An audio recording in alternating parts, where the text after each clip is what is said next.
Today, we are going to talk about training and development in organization. And this week is already week 9. So let's have some moment to take a look at what was our first half of this class, because we are exactly at the half point of this class. And then let's have some review of some of the key content that we have covered so far.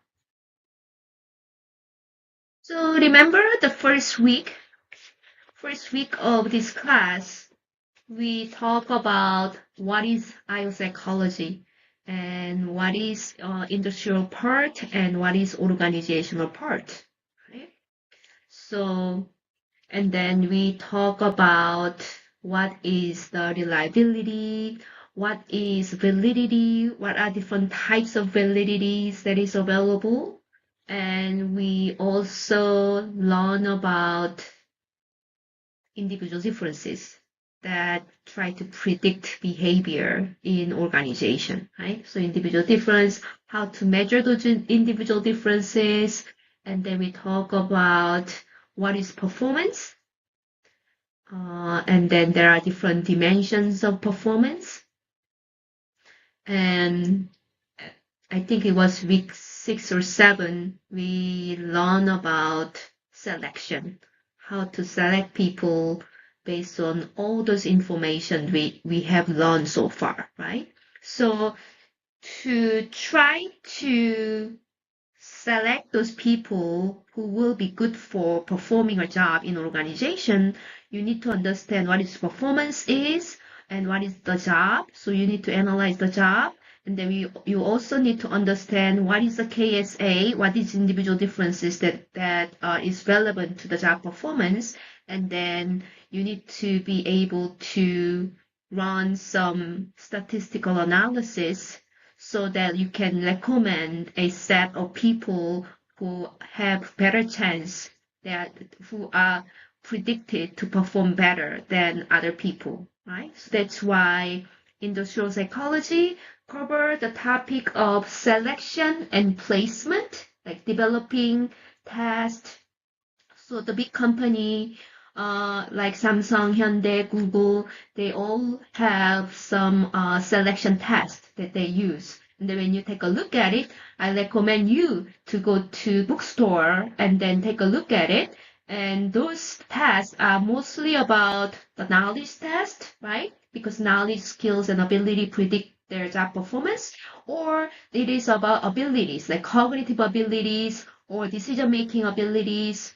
So those are the tasks that organization, especially psychologists develop those tasks, right? Validating those tasks, right? So validating means they make sure it predict the job performance. If their performance, how well they did on the test, have no correlation with the actual job performance once they got a job, then it is a waste of time and money. So make sure the psychologists make sure that those tasks are valid, right? And analyzing the content of the job. So you did the job analysis exercise 2 weeks ago. Identifying management potential. How can further we develop this organization? How can we develop these human resources? And then defending tasks against legal challenge. So we are using the scientific evidence to defend a use of a test, right? If there's a legal lawsuit or something, the IO psychologists are ready to defend, right? Another thing that we focus on for the first half of the semester was performance measurement, right? Developing measure of performance. We learned that when we are developing measure, there's a issue of criterion contamination or criterion deficiency. So we want to make sure that we want to minimize those efficiencies and deficiencies and contamination. Measuring the economic benefits of performance, right? So once they perform well, how that is related to the effectiveness, the outcome. of the organizations, and introducing performance evaluation system, how we are going to evaluate it, right?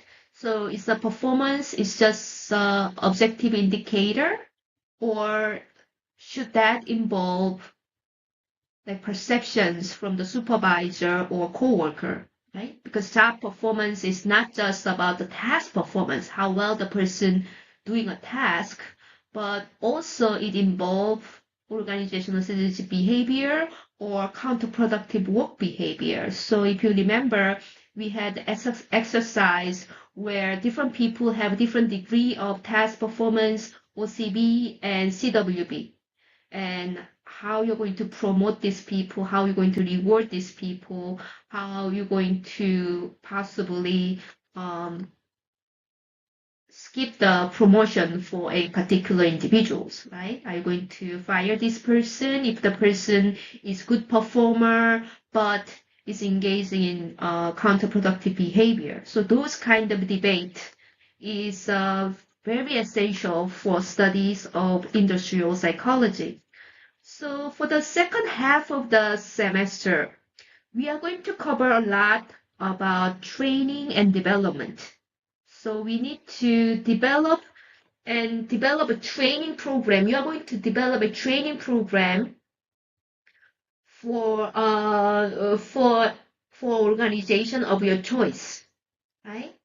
And that is a typical job that IO psychologist does in the big companies. So we are going to learn about some theories, psychological theories, and IO psychological findings relevant to how we can train people so that they can perform better on their job. Right. So let me introduce this film or a book. If you have more time, I recommend you to read this book. This book, by the way, was one of the top 10 books that Korea University students enjoy reading. So there was a reading list that Korea University students read, and this book, The Moneyball by Michael Lewis, was one of the best books they recommend for other students to read as well. So this book is essentially IO psychology book. And from IO psychology perspective, this is totally IO psychology book, because what happened is that the Oakland Athletics, these are the teams at the bottom of the league in the US baseball. And then top of the league, we all know they are New York Yankees or New York Mets or Chicago Red Sox, those kind of top teams. So top teams, they use 5 times more, they pay 5 times more salary than the bottom teams. So for example, there are, if the top team's getting like $100,000 per year, then the bottom team players get only $20,000 per year, right? So many people thought, you really cannot have a chance to compete. The bottom teams have no chance to compete with top teams because good players will go to the top teams based on because they want to earn more money, obviously. And then so the New York Yankees have tons of the best performers in the world versus Oakland Athletics. Probably not, because their salary is like one fifth of what they're paying by the New York Yankees, right? But what happened is that this is a true story. That's why this made into the book, and then the book was made into the film. Was that Oakland Athletics start using a scientifically valid method to select their players. So instead of what was going on was that those teams select player based on how good they look.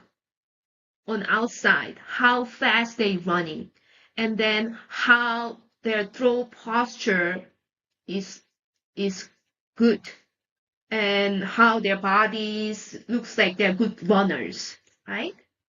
But instead of using those information that is not really validated, it's not really job relevant, they start using the indicators that is highly relevant to the performance, like on the base ratio. What is the percentage of the person who moved the base from one base to another, right? So if the base ratio was 30%, that means out of 100 of the times the person was on the base, there's 30% of chance the person move up to another base, right? So that was one of the indicators, because that was performance related information. It was not just about the piecemeal information that other teams were usually using. So this person, the manager of this team, started using statistical method and also using valid method to select those players. And at the end, their performance was very impressive. And with a little bit of money that they have, only fraction of money that they have, they were able to form a team that was ignored by the top teams in the league, and then they performed really well. And so that was very impressive. So that's why this story was made into the book and also the film. So if you have time, I highly recommend you to watch this one or read this book. Even better, reading this book is even better because they give you more information. So yes, I just want to tell you that industrial psychology is highly relevant, and what they do is using scientifically valid method to select people instead of using gut feelings or piecemeal information that may not be relevant to the actual performance.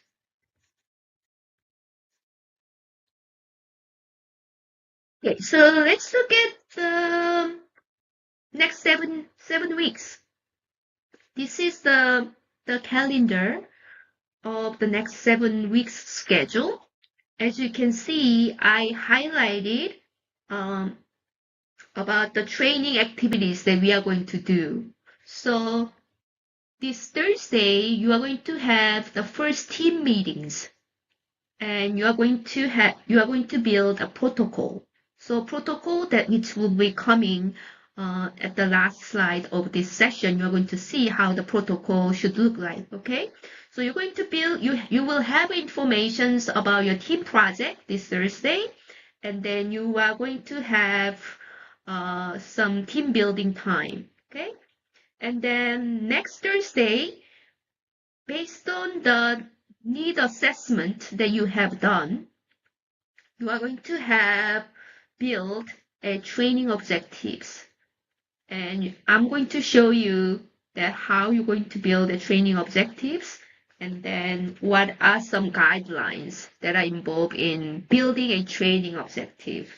And then next, you will have team meeting number 3, where you're going to design a training program.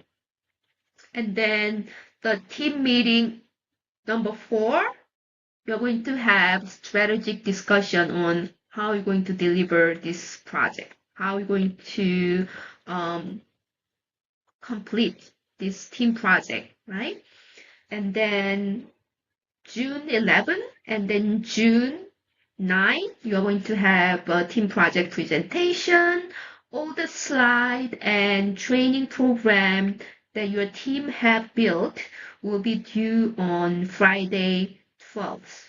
Okay, so as you can see, I made sure that you have plenty of team meeting time, and then the lesson that I'm going to do, it will be covered on Thursday. So I'm going to do lesson on training need assessment, and then you are today, and then you are going to have some team activities about training need assessment on Thursday. So I make sure that you have plenty of time to meet and then also ask questions about the training project to me during the class. Right. So let's take a look at the training development in IO psychology. So for this Thursday, there will be in-class activity and there will be quiz on the readings that is assigned for today.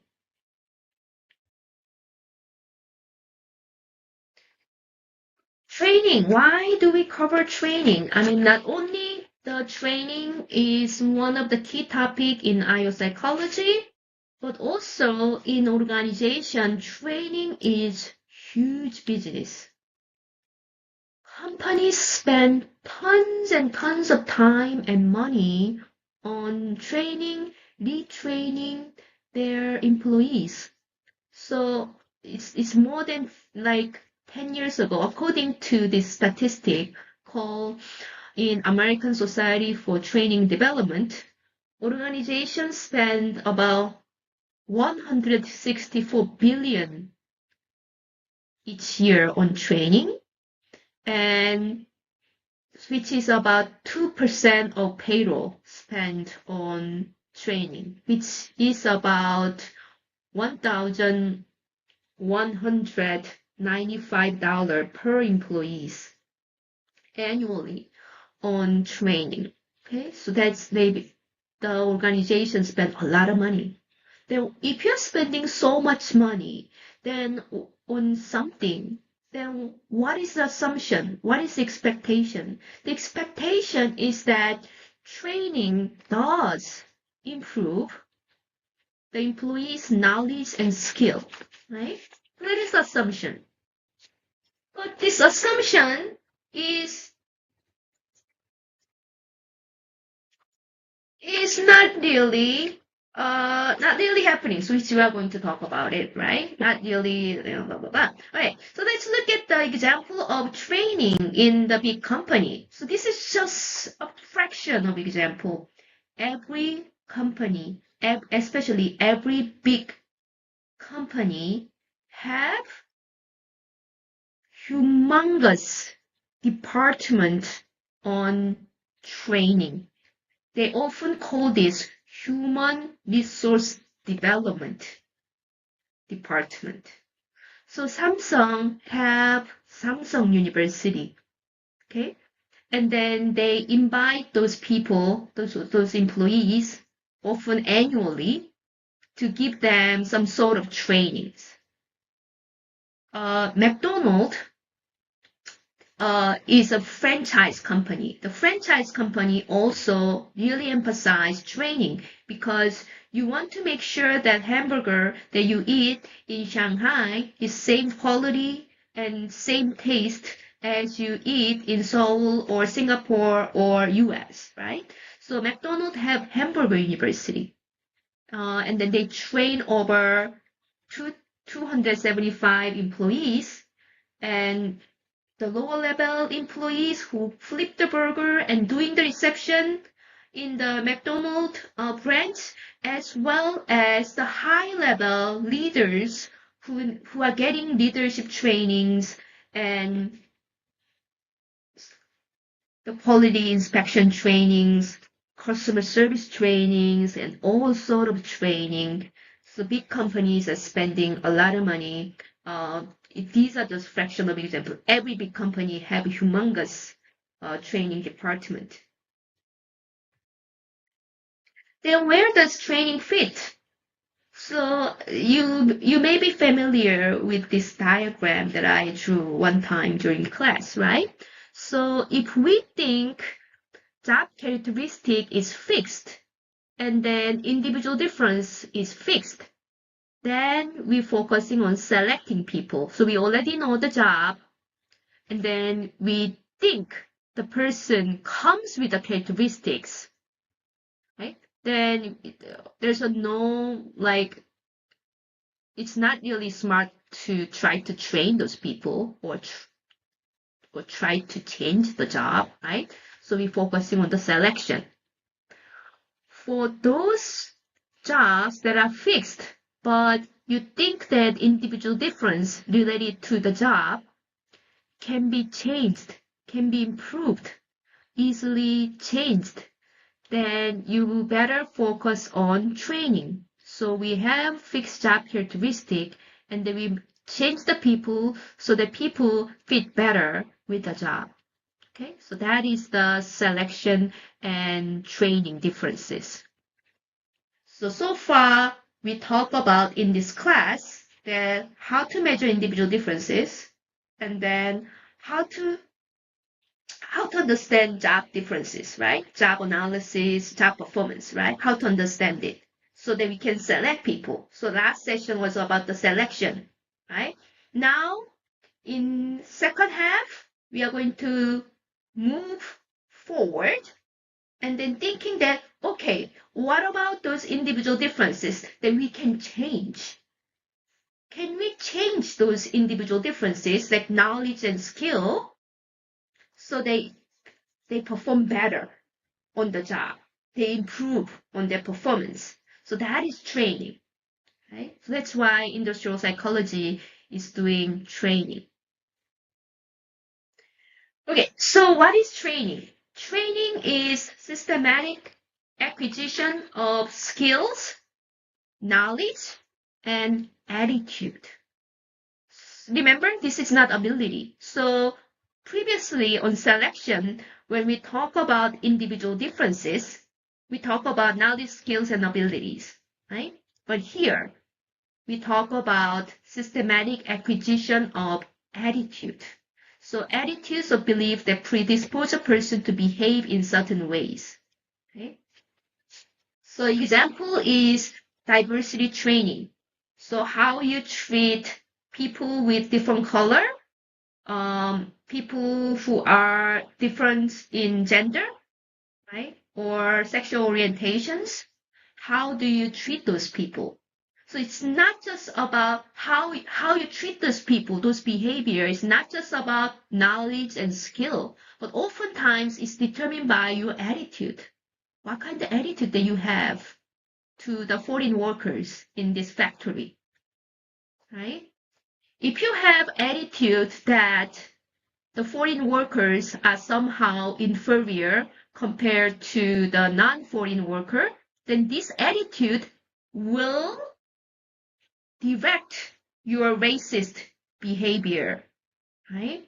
So that's the thing. So training involves change in your attitude, change in knowledge, and change in skills.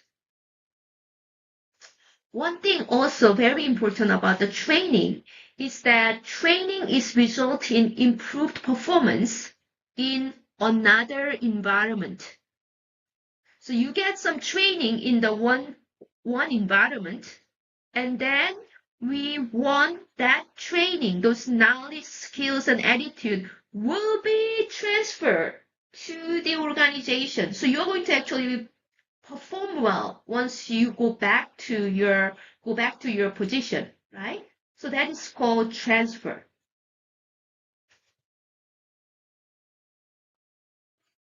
So let's look at this. So training, we do the training because we expect the training will lead to learning of knowledge, skills, and or attitude. Okay. What is learning then? What is learning? What is a scientific definition of learning? Learning is relatively permanent change in people's behavior or capability, right? That's scientific definition of learning. So this learning happens because of there was training, right?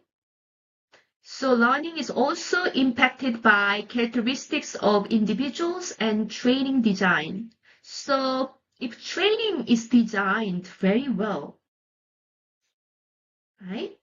There's some training that the student learn a lot they improve their knowledge and skills and attitude a lot. Versus if the training was designed not really well, it's not really effective, then learning is not going to occur. Everyone is disengaged, they're just bored. Okay?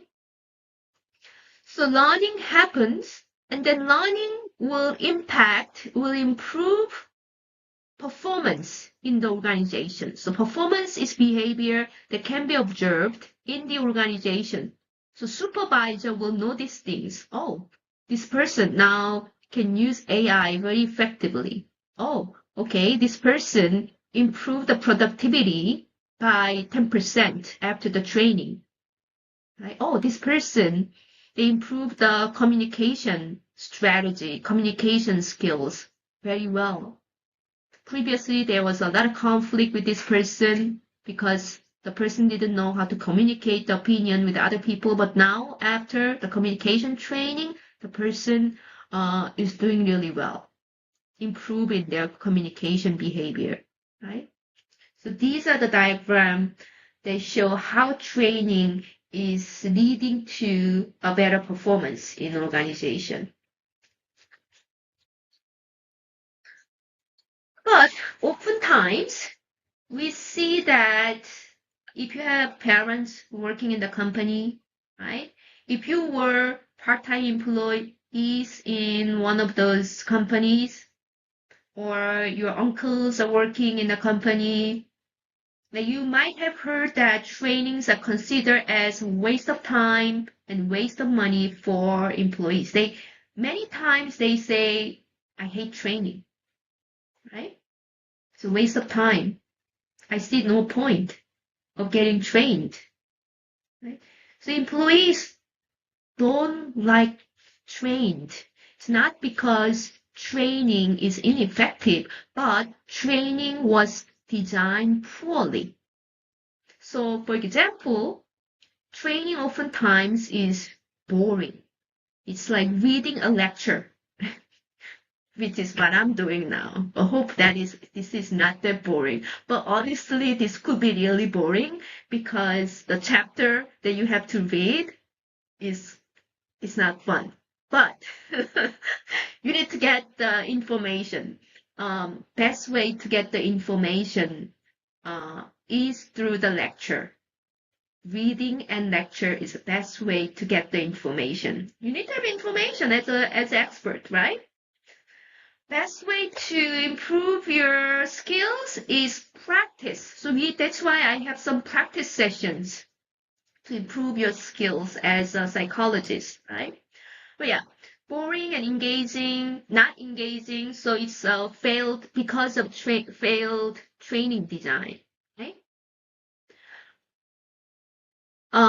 Sometimes they don't have a lot of time, so they have back-to-back classes. So 2 weeks ago, I went to Hyundai, and then I delivered some leadership training, some segment about leadership training. But what they were doing was they having back-to-back class for 2 weeks, for 9 to 5, different professors from different university. They go there and then they teach. And then they don't have much time to digest because every class was like crammed into the 2 weeks session. And then at the end of 2 weeks, they have to take an exam. And then that will determine their promotion, whatever, reward and those kind of thing in the organization. So this is the failed design, right? So you need to consider human characteristics and job characteristics and learning principles to better design the training program. Also, employee complain it is not useful or it's not relevant. It's not useful. I don't see the point of doing this. It's because oftentimes they failed at need assessment. Okay? And also, even if they learn things, oftentimes they're not really encouraged to use their trained knowledge, skills, attitude in the actual organization. So there's a failed transfer climate. So there's so many ways that training can fail. It's not because training is bad inherently, but because they haven't considered the scientific way of doing trainings in organization. They need to really fully engage in these things. All right. So what is the phase of training development? If you're going to develop a training program, what are the steps that you need to do? The first one is need assessment. The second one is based on the need assessment, you are going to set a training objectives. What is the purpose? What is the goal of your training program? And then the third is developing training program. Design your training program. Okay? And then after that, you're going to have evaluation of training program. It's not only the immediate reaction from the student trainees, but also the long-term effect to the organization. So you're going to have multiple evaluations of training program. So in this class, your team is going to develop, you are going to do all four of these phases of training program development. And then today, we are going to focus on the first phase, need assessment. Based on your need assessment, you are going to set up a training objectives. So that will be what your team need to do for the next 2 weeks. So this is a book that we are using for the training segment of this class. This is book. Also, there's a Korean version of this book. This is well-known book. There's a Korean version of this book, and then I will upload the Korean version of this book for those people who want to have it read in Korean.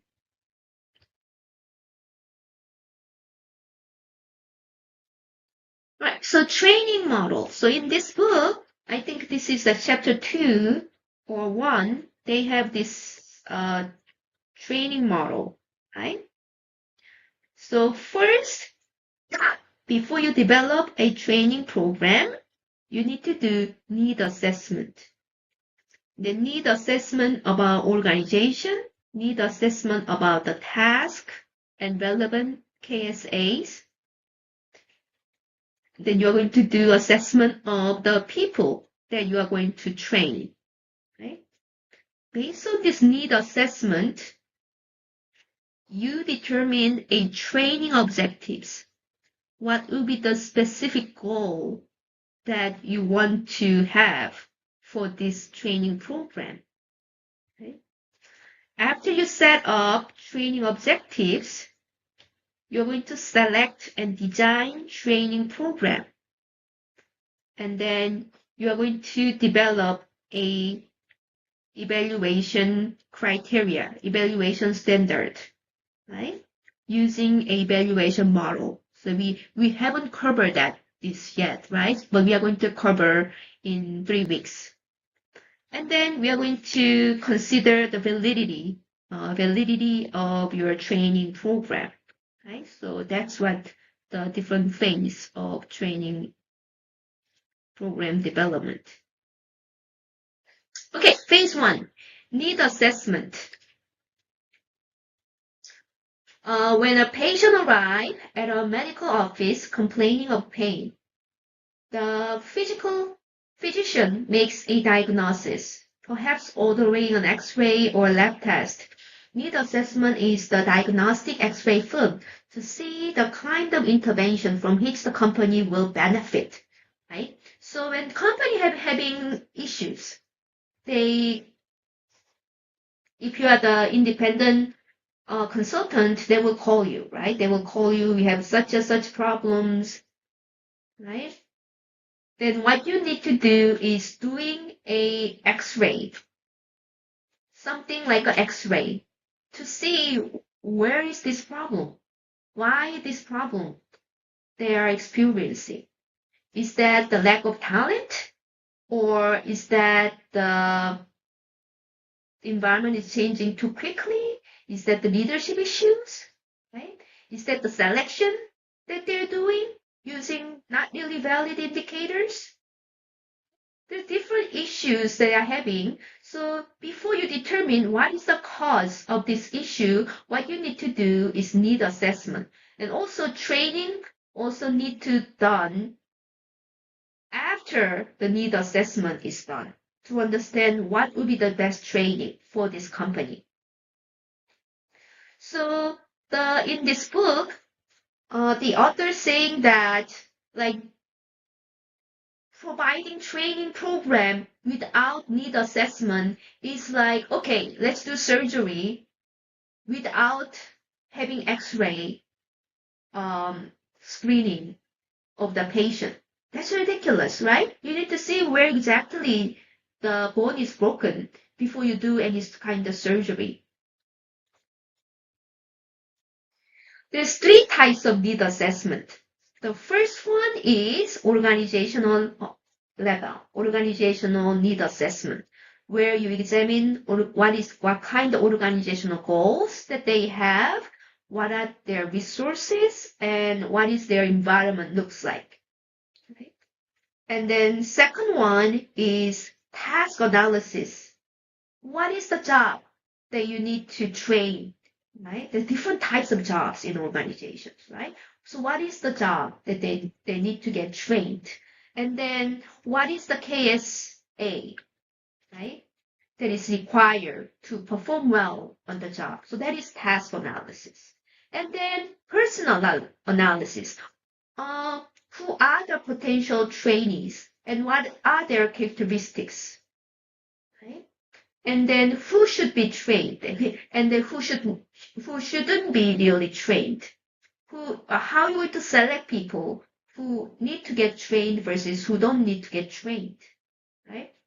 In the leadership training, in big companies, oftentimes those people who are going to move up to the executive level, they get trained in the leadership because they need to know this knowledge, skills, and attitude before they become a leader, right? So those kind of things. So at the end of this need assessment, you have clear idea of what are the objectives of the training.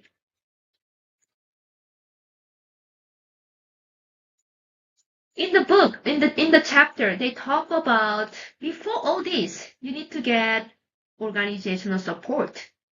So you need to have a two-way communication. This is the same whether you are the external consultant or you are the insider HRD person, right? So two-way communication is that you understand the company's problems, you talk to the organizational leader, but also you have some input to the leader to set the right expectations of of this training program. So in the organizational support phase, you need to have hierarchical umbrella of acceptance. So that means gain trust of organizational members. So not only gain the trust from the top level, but also the middle level and lower level for those who are going to get trained as well. Because oftentimes the leader says, okay, I want you to do this training.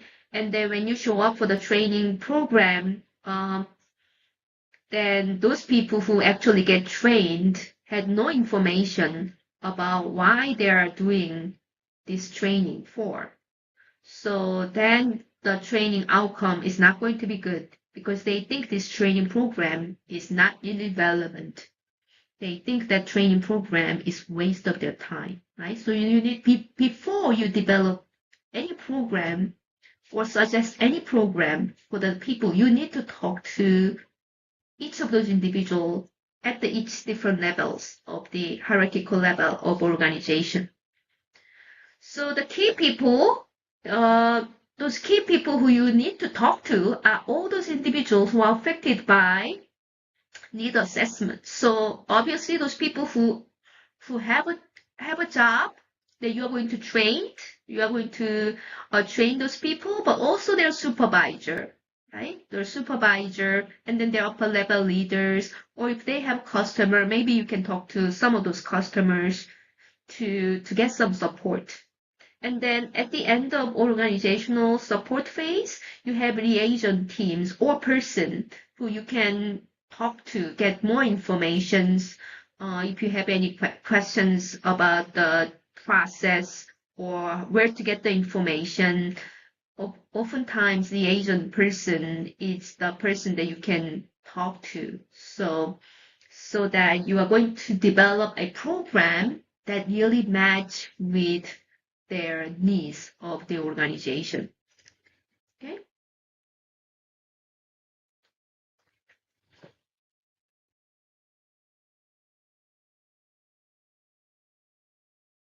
So let me explain about my own experience of organizational consultant. This was this was more than 10 years ago. I think it was like 13 years ago when I was working in Singapore as a assistant professor of psychology in SMU, Singapore Management University. I worked with my research collaborator, who was also IO psychologist, and then we have a consulting opportunity with the National Cadet Corps. So in Singapore, just like South Korea, all men have mandatory military service. I think it was also like around like same time, 1 year or 2 years of military service.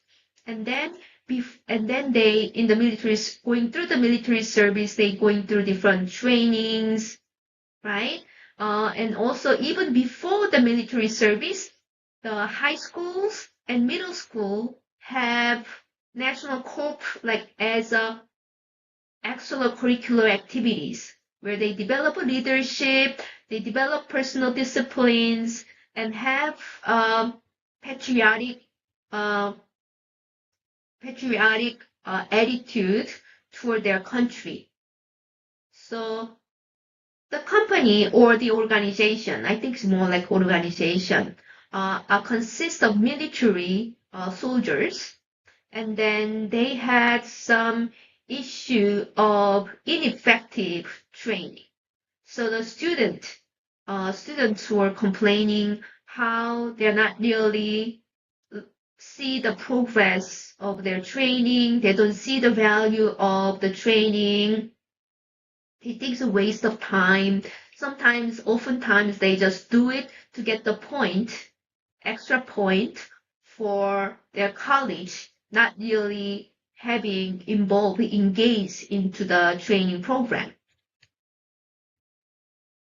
So what we did was we tried to get organizational support before we do any consultation with the individuals. So we had the initial meeting with the leader of the organization. So I think the person was like 2-star general.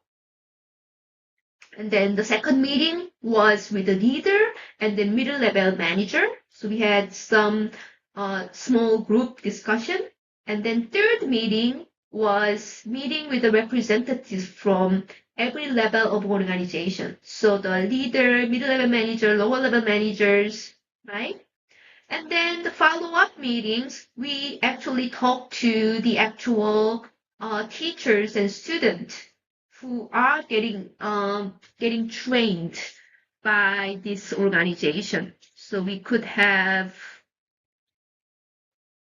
some diverse view from different levels of people who is getting impacted by this training program. So that's how you usually do before you do any consulting, any training development with the organization. So let's look at this. organizational analysis. Organizational analysis is first thing that you are going to do is examination of system-wide components of organization that may affect training programs. So important thing is specifying organizational goals. So what is this organization? What is their mission statement? What they want to get, right? So make sure that it does not collide with the training goal. So for example, in that book, they have an example of, okay, so you have, let's say that you develop a training program for horizontal relationship building, right? Horizontal relationship, how to be empathetic when you talk to other people, right? Or becoming a servant leader, right? Having more flat relationship with your subordinates, those kind of communication skills. Let's say that you have a training program for that.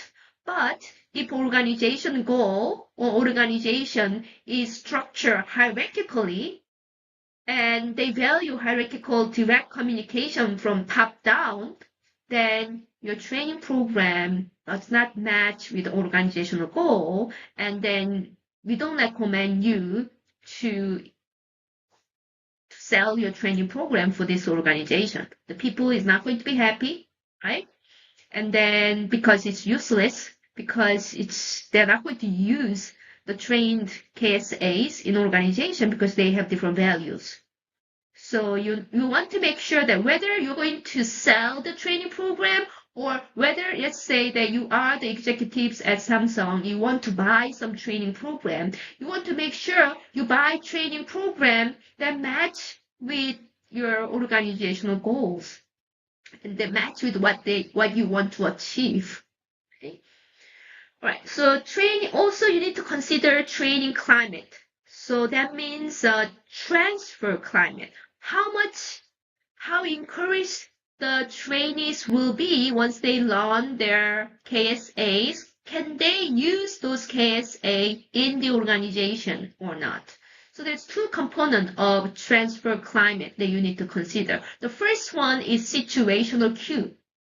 So that managers in the workplace actually encourage employees to use their training immediately in the workplace. So let's say that you learn English presentation skills in the one of the training program, right?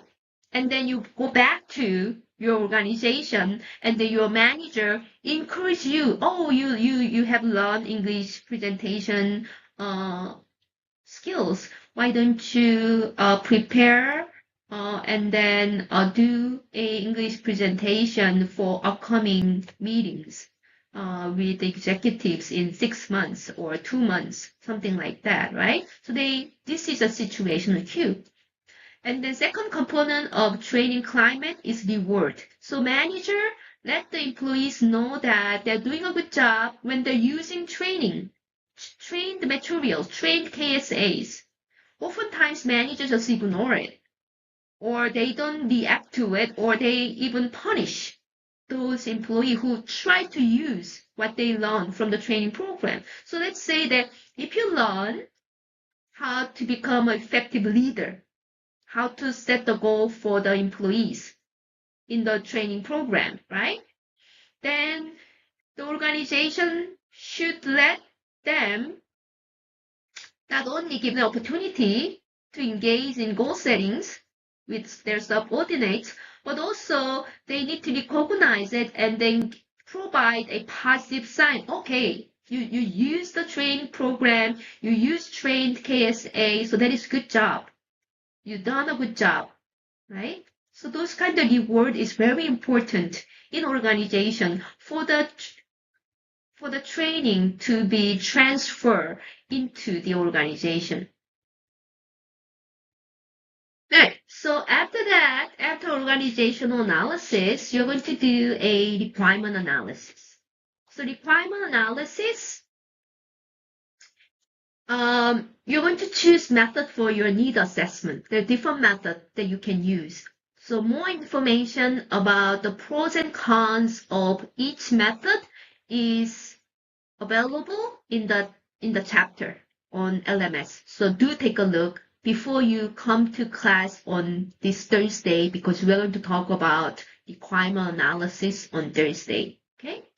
So when when you do the need assessment, you need to make sure that you need more than one method. 2, 3 is recommended, at least 2 or 3. And then you get the information from multiple sources. You don't just listen to one person's view when you're doing the need assessment.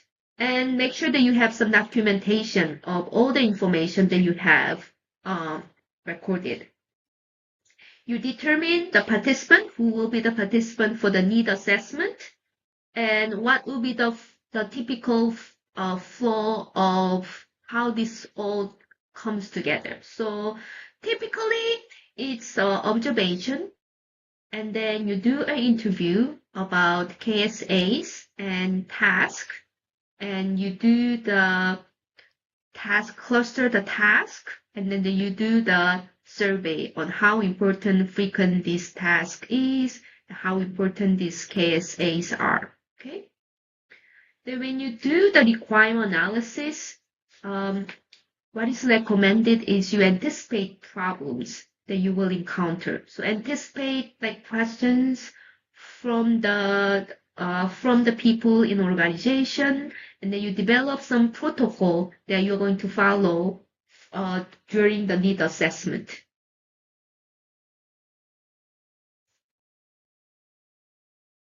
This is the outline of sample need assessment protocol.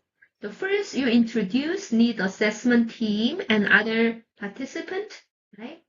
And then you present brief history of this project. You explain the general aim and purpose of today's activities, and then provide opportunity and then clarify any questions. Provide background outlining need assessment process. Provide specific information on how participants are selected, why they're doing this, right? Provide information on confidentiality of individual data. Provide specific information on what will be done today. They conduct the activities. It can be survey, it can be observation, it can be interviews, right? After that, conducting activities indicate how information will be used in the next step, and then answer the question, and then thanks participants. So these are the typical procedures, and then highly recommend you to follow this through as much as possible when you are doing a team project as well. So using of the protocol is not just for the need assessment when we are running experiment. This is an example of protocol that I have when I'm running experiment as well, so that every participant will be exposed to the same treatment and same language, right? So you have the script, actual script, and minute by minute of what you need to do in this moment, right? So we have opening welcome segments. After that, we have like what to do, right? What kind of question they're going to get, and then what time they have to do certain things. So this is very typical of psychologists who want to run the experiment, but also who want to do need assessment. You need to be professional and then standardize your procedure as consistent as possible, so that your method is not going to impact the participant. But also, the most important thing is participant in the need assessment is going to trust you, and then they understand why they're doing this, so that they can be open and more honest about the information they're going to share with you. So after the requirement analysis, you have protocols, right? And then based on the protocol, you're going to follow those protocol. to get the information and conduct need assessment using multiple methods. And after that, what you're going to do is task and KSA analysis. During this phase, you're going to develop task statement and you're going to specify all the tasks that's performed on the job. You're going to specify all different types of tasks that perform on the job. And then when you are going to develop a task statement, make sure that you use direct and very short sentence styles and begin with a verb. For example, understanding is not a verb, not a functional verb. So it's not recommended. Using a verb that you can observe things, right? Like explain, right? Presenting, right? Those are the actions that you can actually see so that you can evaluate before training and after training. Before training, the person was not able to present materials in English, but after the training, the person can present material in English, right? That you can observe, right? So you can evaluate how effective this training was. If you just say understand, that's happening inside of a head, it's difficult to evaluate the effectiveness of training. Okay, so if you can begin with a functional verb, and then task statement need to have what, to whom, why, and how components. So, for example, inform next shift supervisor of departmental status through written report. Right? This is the good example, have all those components inside of the statement. Okay? And not to be so detailed, right? It's like lift a finger so that you click the space bar to go to the next slide during PowerPoint presentation. That is just too detailed. We are not doing time and motion study like 100 years ago. We are doing task statement, right? So don't be too detailed, but detailed enough, okay? You're going to see more example once we are going to the next week. All right. And after you develop task statement, some task statements can be clustered together. So you develop task cluster. So that is maybe it's using different target. Okay, this task is about dealing with the coworker. Okay, this task is about dealing with the client, right? Or this task is before you start the restaurant, opening the restaurant. It's preparations. Or this task is during the lunch hour, right? And this task is right before you go home, right? So maybe it's depending on the timing, depending on the target, you may develop a task cluster. Because we develop this task cluster because this task cluster is useful for developing the knowledge, skills, and abilities that are relevant to those tasks. Right? Dealing with the customer may involve different KSA compared to dealing with your supervisor, for example. Right? So that's why we're defining task cluster. After that, you determine relevant KSAs for the task cluster in terms of importance and also learning difficulties, right? How difficult is this skill is. And also your requirement level at day 1. So is this knowledge need to be learned before your day 1? Or is this knowledge can be learned through practice while they are having a job, right?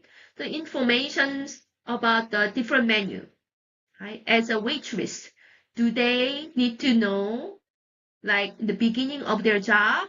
Or is this information they can learn, like they can pick it up during like first week of their on the job, right? I think it's a requirement that you need to have it on day one. I mean, if you're a waitress, you need to know what kind of dish they are serving in the restaurant, and its difficulty is low. So that's good training materials for the knowledge. Okay. So at the end of task and KSA analysis, what you're going to see is linking KSA to different tasks. So this is example of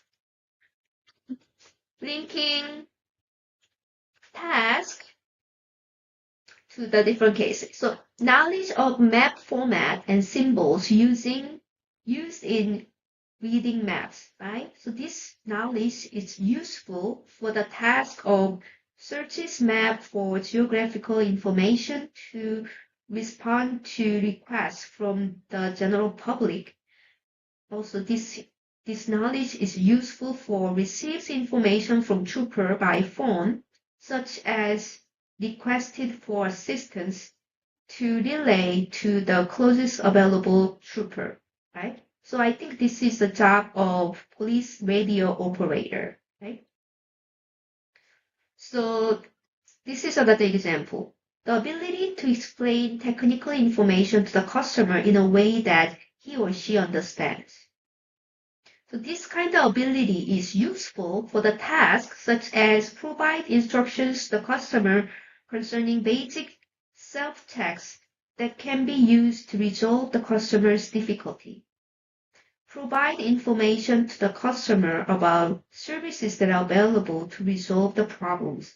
So these tasks are using these abilities, right? So this is for the job of customer service representatives. So once you form a cluster of the tasks, you can identify the KSAs that is relevant to the task.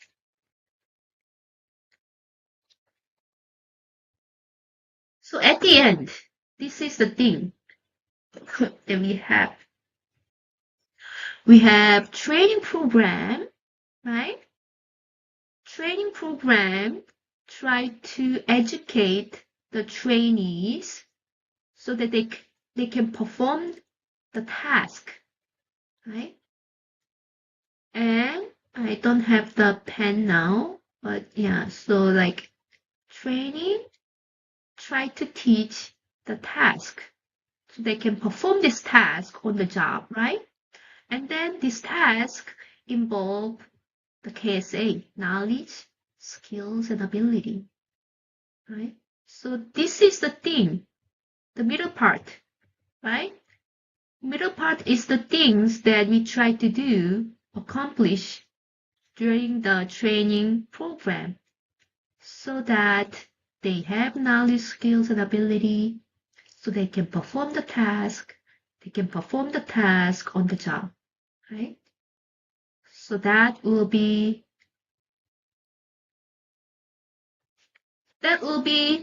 the end of the need assessment phase, right? So within next 2 weeks, I want your teams to do this, right? So you're going to develop a training program. To develop training program, you need to identify the task. You need to identify the KSAs. To get this information, you just don't like use the threat, right? Hey, give me KSAs, right? They're not going to give you KSAs, right? So you need to approach them with understanding about the goal of organizations and then the protocols that you're going to use and method that you're going to use, right? And then you're going to get to this information so that you can set up a training objectives for your training program. Okay? So I will see you this Thursday.